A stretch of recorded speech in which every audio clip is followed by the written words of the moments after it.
Well, here we are again, Boro off the back of a solid home victory, heading away from home, praying that we can build on it.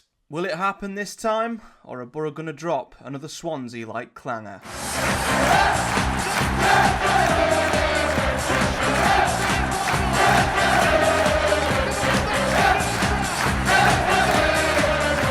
What is up, guys? Welcome back to another episode of the Project Boro Preview Show, the series on the channel where we, of course, preview and look ahead to every single Boro game in the Championship. And we're, of course, looking ahead to the trip down to the Kenny this weekend as Boro head to Luton Town, hoping to build, I feel like I've said this so many times, praying that we build on the victory that we got midweek against QPR, of course, which it feels weird to say. It was Boro's third win from 4. It feels like we've just been losing games forever and the form's been dire and this, that and the other. But although I still feel like Boro have got gears to go into and we still are nowhere near our best, and it was certainly an improved performance midweek at home to QPR. 3 wins in 4 sounds much better than where we were, which was, I think, 7 defeats in 8 or something at one stage. So Boro are in the midst of possibly turning a corner, but the Swansea defeat still lingers fresh in the memory as a this is what Boro could do. And that's the problem, isn't it, with Boro? You don't know what Boro are going to turn up. And it seems like the script has flipped somewhat. Boro used to be seemingly a little bit more reliable on the road than we were at home, whereas recently we've picked up results at home, albeit against teams we should be. But on the road, we've been absolutely diabolical. Barring the Stoke win away from home, we've had some terrible away trips of late. Of course, we've lost down at Preston, we lost at Bristol City, Sheffield United, Pompey. It's not been a great time to be a travelling Boro fan for the most part of 2025. So there are still things about this game that I enter with extreme caution. That paired with Boro's just general inconsistencies, who knows what Boro will turn up. And it's a big game for us because, as I said, these are in a run of games now where we have to bank as many points as possible. So when we enter that final 7-game running where the fixtures get a hell of a lot tougher, Boro are at least in the fight, maybe even slightly ahead of some of the teams around us. We just need to give ourselves as much of a chance as possible. And the only way we're going to do that is by beating the likes of QPR, the likes of Luton, the likes of Oxford. So it remains a must-win game for me in Boro's chase to get back in and around the P places, as I will call them. But Luton will not be, I think, as much of a walk in the park as maybe people thought they would be, especially going back a few weeks ago, because Luton Town, our opponents this weekend, have won 2 of their last 3 league games, which might not sound like the most impressive stat in the world, but given their run and given their season, that's actually probably one of the more positive run of games that Luton have had in a while. Prior to this mini run where they've won 2 in 3, they had went winless in 12, losing 9 of them 12 games. So they were on a dreadful run and pretty much have had a dreadful season. I cannot put my finger, and I can't quite understand what has gone wrong at Luton Town. You know, when you see teams that have back-to-back or potential back-to-back relegations, there's usually some off-the-field issues, and the club's normally rotten to the core, and there's alternative things that are having an impact on the pitch stuff. But I don't think I've seen a team come down from the Premier League and be as bad as Luton for as long as I can remember. You know, the Sunderland side who went down back-to-back had so many issues off the pitch.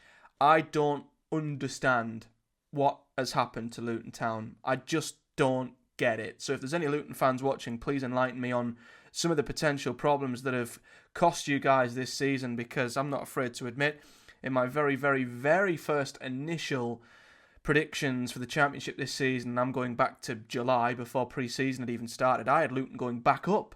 I had them bouncing straight back up. I thought they'd be absolutely fine. Never in a million years did I think they'd be anywhere near the relegation places, never mind embroiled in a relegation battle. So, yeah, it's been an atrocious season, one that I can't quite fathom as an outsider, if I'm honest. But, as I say, They were going through a really tough run. The tenure under Matt Bloomfield had not started well at all. It felt like a continuation of what was happening under Rob Edwards. But, as I say, they have won 2 of the last 3 games. They were against teams that they probably should be beating. One was a home win against Pompey, who of course aren't great travellers. The other was an away win against Cardiff, who are struggling so much right now. So their wins have came against teams they maybe should.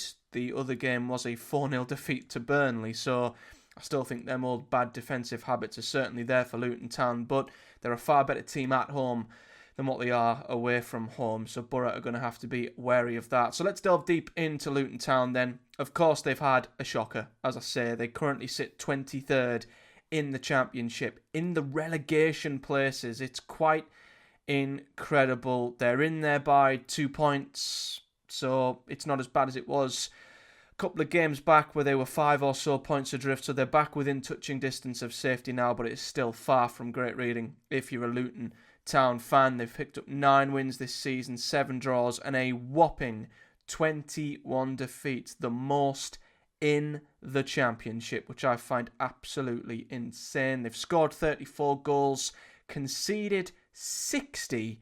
It is, again, stats you can't quite believe you're reading in relation to a team who were in the Premier League last season. As I mentioned, though, they are slightly better at home than what they are away. They did pick up only their 2nd away win of the season a few days ago at Cardiff, so they're still absolutely hopeless on the road for the most part. Home record, it's not so bad. They're still down there, but they're not a bottom 3 side when it comes to their home form. They're 19th in the Championship with 26 points. They've won 7 of their 18 home games, so it's still by far nowhere near a great home record at all, but it's better than some of the teams around them, you could say. So certainly, the Kenny is always a place I've found intimidating. It's a place I've always worried about going to. Maybe it's because Boro's record there isn't great, or maybe it's because of just the stadium and what it brings. I don't know, but regardless of where Luton are, I always find a trip there extremely difficult, and I approach it with extreme caution. So let's have a look at what potentially are the problems for Luton Town then, and why they're in the dreadful position that they're in. Well, it might very well have something to do with their attack, because Luton Town have the worst attack in the Championship. Now, bearing in mind all the stats, the league tables and everything I'm looking at were taken at the time before Wednesday night's fixtures were completed, so a couple of the teams you may see on screen maybe have moved, but I doubt Luton will have. To be honest, they are the outright worst attack in the Championship, and that again is something I just can't believe. They've got the likes of Adebayo and Carlton Morris up top, 2 strikers who coming into this season I thought would walk into 90% of the Championship sides in this league. They've got someone like Alfie Doherty on the left, whipping balls in. You know, he's a fantastic creator. I just can't fathom how they are so far off it. Well, maybe I can when I look at the XG, but they are the worst attack in the Championship with only 34 goals to their name. This might help paint a picture as they sit 19th for XG. That's still not great. That's still right amongst the bottom sides for the quality of chances they create. However, they're not a bottom 3 side. They're not a relegation side when it comes to their XG, but their underperformance, both going forwards and backwards, is quite astounding. And I think this tells you that maybe Luton should be a lower mid-table side and possibly one not in the relegation places, because their XG is around 40.7. So they've underperformed their attacking XG by around 6 goals. Now, there's plenty of other teams who've done exactly that, but that just shows you that the quality of chances Luton create should be more than enough to get them 40 goals, you could say, this season. Nowhere near 34. They've underperformed massively in front of goal, and that can be backed up by a couple of other attacking numbers, because you look at some of the offensive numbers in terms of what they've created this season, Luton. It tells you all you need to know. They're 15th for big chances, so again, not the worst, sort of just inside the bottom half for the number of big chances they've created. Still miles off where Luton should be, make no mistakes about it, but by no means a bottom 3 side. However, they're in the top 8 for the number of big chances that they've missed. That's a big lopsided stat. And they're also 21st for shots on target. So that tells me they don't create the most big chances in the league, but they create enough. They do create an okay amount, but they miss a lot of them. And they're also terrible at putting their shots on target. It all just screams of a side that is not the most creative, but when they do get chances, they find a way of absolutely throwing them away. And I think that is summing up Luton's attack, really, and why it is the worst in the league. I've seen many highlights. I did many roundups earlier in the season where the topic was Luton wasting opportunities. So, yeah, an attack that does create to an extent, but is extremely wasteful. And that tells you a lot about why they are where they are. And then defensively, they underperform massively at the back as well. And this is something else I find quite surprising, just with how bad their defence is. I know they've come down from the Premier League and maybe there's a bit of an acclimatisation process where they've got to adapt, but still, their defence should be nowhere near where it is. They have the third worst defence in the Championship. Again, these numbers were taken before the Wednesday night games, so I think Portsmouth are now above them just in terms of the fourth worst defence in the league. So they almost jumped up to the fourth, Luton, but they still remain the third worst defence in the Championship. They've conceded 60 goals, which is absolutely ridiculous. I can't believe Luton have conceded that amount of goals. It's a terrible record for their defence, and you thought they were underperforming going forwards. They've underperformed even more going backwards because their XG against, again, they're just inside the bottom half. If you flip the XG against table upside down and you compare it to the XG table, again, they're not a bottom side. They're not a bottom three side. They're not a relegation side, both with the chances they create and the chances they give up. But they're just letting themselves down massively in both boxes because they've got the 8th highest XG against, so they should have conceded in around 48 goals this season, when in fact they've conceded 60. That's an underperformance of around 12 goals. 12 goals they've conceded that arguably the data suggests they shouldn't.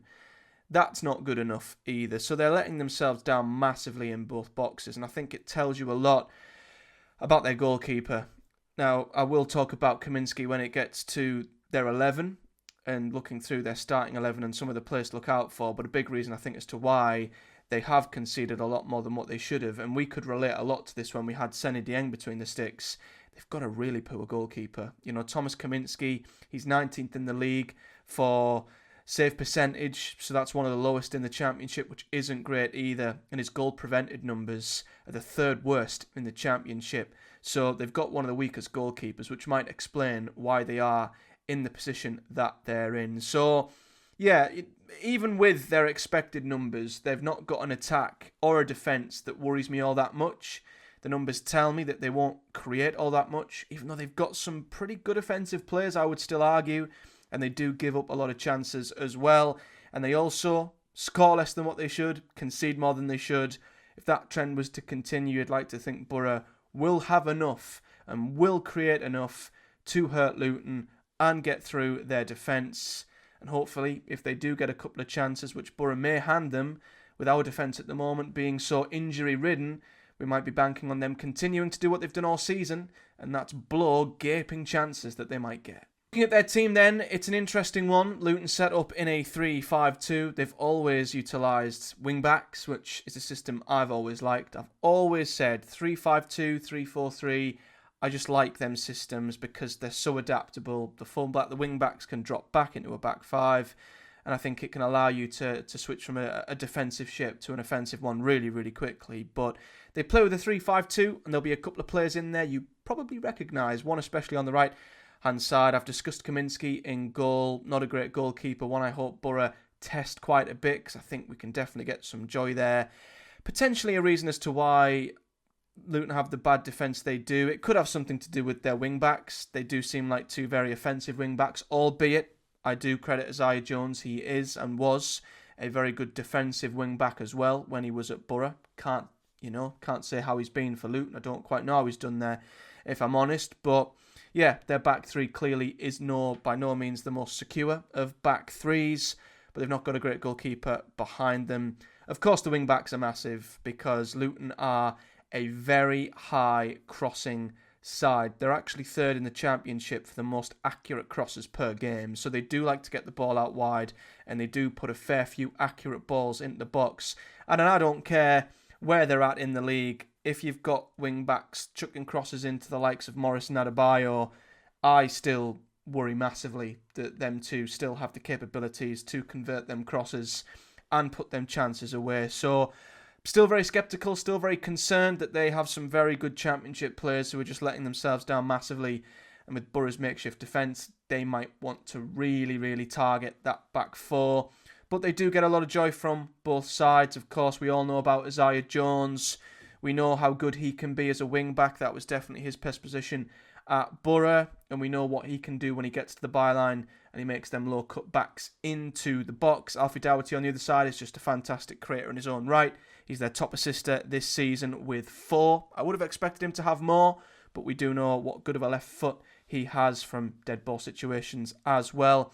And no surprise, the 2 star players you could argue in the team are the 2 up front, Morris and Adebayo. As I said earlier, I don't understand how both have underperformed so massively when I think they could both go into most Championship sides without a problem. They'd walk into most teams, I think, in this league, but not delivered this season. You know, Adebayo's only on 5 goals. Morris is their top goal scorer with 7. You've also got Jordan Clark with 5, who is a goal-scoring central midfielder who scored a cracker in midweek against Cardiff. So they're all underperforming, but they're still good players, in my opinion. And I still feel like if Borough's defence is not on it, they have more than enough capability to really, really hurt Boro. Another reason for that is our defence. Now, I know our defence did well the other night against QPR. I'm not going to take anything away from them, but tougher tests will challenge them, and away games will challenge them as well. So this is the 11 I've gone with. It's relatively the same as what we had against QPR. The back 5 won't change because we don't have any alternatives, so it will be Borges, Howson in the middle, Dijksteel, Illing Jr. on either side. The fullbacks have got a big job on stopping them crosses coming in to the box. And as I alluded to when I was talking about QPR and how physical their centre forwards were, they didn't really utilise their physicality up against Borges and Howson as much as I thought they would. But they only had Michael Free up front. Luton will have both, you'd like to think, Adebayo and Morris. And if they both occupy Howson and Borges, I still have massive, massive concerns there that they, with the physicality they have, will give them a bit of a run around. Now, Howson I'm a bit more worried about. You know, he's been injured for a long time, played a full 90 at the midweek, so hoping he can recover and be sharp enough to go again. I've got a little bit more faith in Neto Borges. He's done pretty well there, if I'm honest. But yeah, a makeshift defence going up against, not a great attacking side. In fact, the worst attacking side in the league. But I still have a little bit of worry when it comes to the likes of Morris and Adebayo up front. Hackney and Morris will be the midfield pair.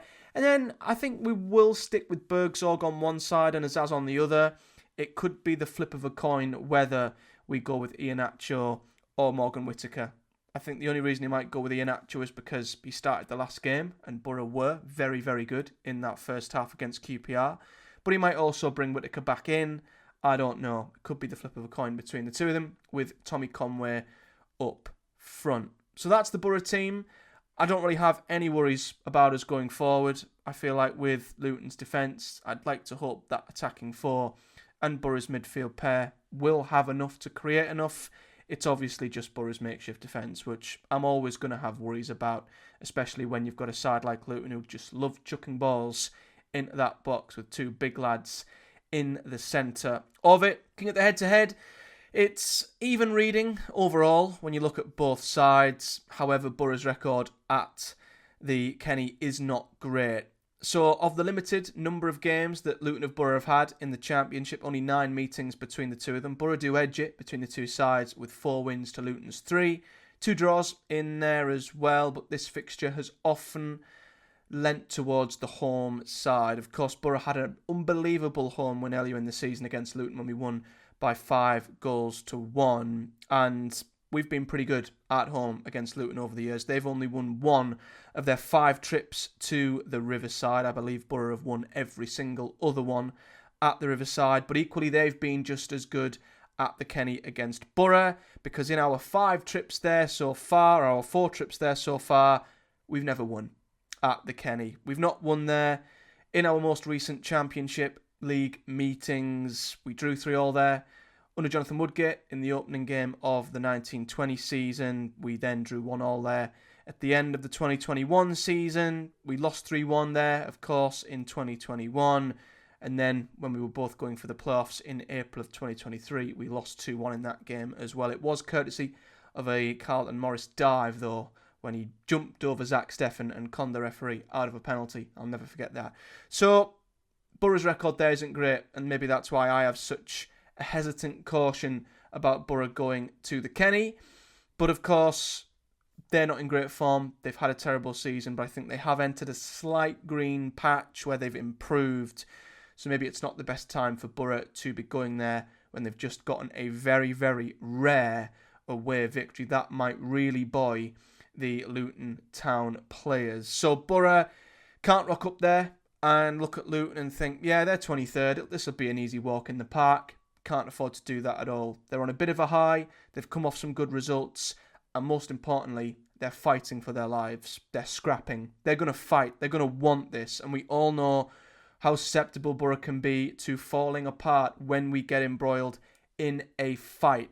So I really, really hope if Luton do make this a fight and a scrap, and it's a case of who wants it more, I hope to God Boro can stand up to that challenge, because many times away from home of late, we've been so far off it, and we've looked like we've just not been wanting to fight the opposition in their own backyard, and we've sort of folded like a deck chair. So hoping and praying we can turn up with a bit more fight, a bit more of a battle here, because we'll certainly need it to come away. It won't be a stroll in the park for Boro. My prediction, I am just very, very wary. As you all know, Boro's record, Boro's form this season, our inability to string games and results together, I'm not that convinced we'll back up the QPR win with another win here. Now, we need to. I think we have to stay within touching distance of the other playoff contenders. But I just have a feeling this is the sort of banana skin that Boro will not make. We won't capitalise on. I just don't think we'll win at the weekend. I think they're entering a good spell. And as I say, whenever Boro play a team who are really up for the fight, I just haven't seen enough that this team can stand up and match that. But I don't think we'll lose either. I don't. I think at the same time, as good as Luton have turned a corner, I think we have as well. And I think we're due a draw.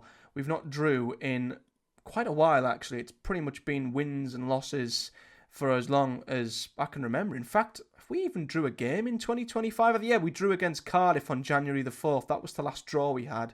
So we're due a draw. I'm going to sit on the fence. Boring, I know. And I'm going to go Luton 1, Boro 1. Don't think it'll be a great result for either side. I don't think it'll be a good enough result for Boro either. But that's my gut feeling. That's my thoughts. Hoping for a Boro win, of course. And I'll be back at the weekend to review whatever the hell happens down at the Kenny. So if you've enjoyed the video, do hit a like and subscribe. For much more, we do preview and review every Boro game as always. And if you are a Boro fan, a neutral or a Luton Town fan, please do comment in the section below. I'm really, really intrigued to hear from any Luton Town fans, actually. Probably more of any other Championship club at the minute, because their predicament fascinates me. I just don't get why Luton are where they are. So any insight from any hatters in the comments, please do let me know in the comment section below. And as always, if you'd rather listen to these on the go, you can do via links in the description to head over to your chosen podcast provider and give me a like, a rating and a review and a listen over there. But until next time, guys, enjoy the rest of your week. Fingers crossed for a good result down at Luton at the weekend. And I'll see you all in the next one.